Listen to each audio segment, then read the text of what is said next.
Hey, this is Drew with Hours Logger, and welcome back to our consulting crash course. In this video, we're going to take a look at how to actually set up your consulting business. We'll take a look at choosing your name and logo, getting business cards and a website, choosing your legal structure, and some basics on accounting, bank accounts, and insurance. Now, before we get into it, I just want to start by saying that you don't technically need all of these things to start consulting. The most important thing when you're getting started is finding work and making money, and you technically don't need a website to do that. However, if you want to run a legitimate consultancy, these are the things that you should do to protect yourself legally and look professional.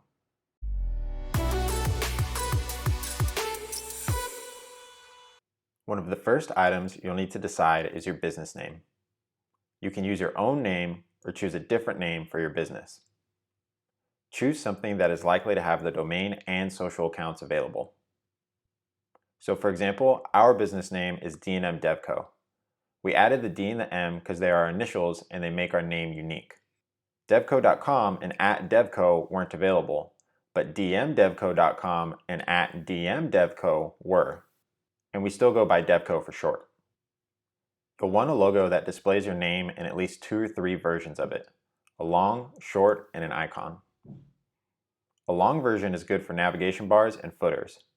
A short version and an icon are good for profile pictures. Here are some examples of our logo. Business cards and a website help validate your business and build trust with potential clients. Your website should clearly state what you do and showcase previous or sample projects. It's common for clients to ask for a resume or examples of your work. Now, it's important to have a professional and cohesive presence. All items should feel similar in design. Check out Canva for well-designed templates. It's a good idea to iterate on these items based on feedback from a circle of trusted friends. Here are some resources to help you quickly create these items. For business name ideas, check out Namelix. For logo design, Looka, 99 Designs, and Fiverr. For color palettes that match, use Color Hunt. For various well-designed templates, check out Canva. For business cards, we use Moo. For a website builder, check out Card, Squarespace, Weebly, or Wix. For free images for commercial use, you can use Pexels or Undraw. And I left a link to our site for an example. The correct legal structure depends on what you want to do with your business. The main options that make sense for consulting are an LLC, a limited liability company, or a sole proprietorship. We recommend an LLC because it limits your liability to the amount invested in the business. It separates your personal assets, like your car, your house, or cash, from your business assets, so no one can take your car or your house if the business is sued for a large amount of money. You can even file yourself via LegalZoom. So let's look at some of the differences between a sole proprietor and an LLC. First, sole proprietor. Now, you're a sole proprietor by default. If you're doing business and making money and you haven't filed anything, you're technically a sole proprietor. You and your business are treated as the same entity. Your personal assets are not protected. There's no paperwork or filing fee, and you can file a DBA or doing business as to change your business name.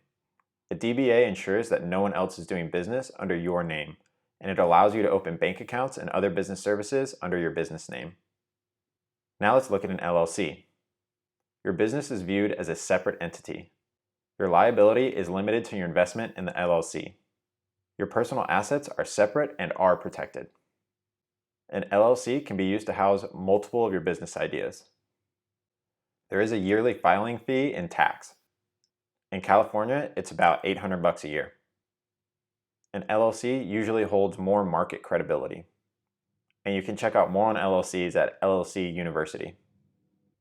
Here's a link if you want to read more about the differences between LLCs and sole proprietors. You're going to need a place where you can save various business documents and easily find them online. We use and recommend Google Drive and the rest of the G Suite. It allows us to view, upload, or download all of our docs from any device. Dropbox and Microsoft OneDrive are similar options. Now let's talk some really high-level accounting. You're going to want to use some sort of accounting software like QuickBooks Online for your bookkeeping. I recommend QuickBooks Essentials or Simple Start. It's about $40 to $25 a month.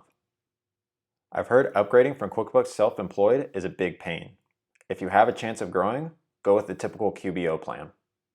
QBO allows you to track customers, times, invoices, payments, and expenses. It also helps you generate your tax documents at the end of the year. I highly recommend that you find somebody that you can ask for accounting and bookkeeping advice.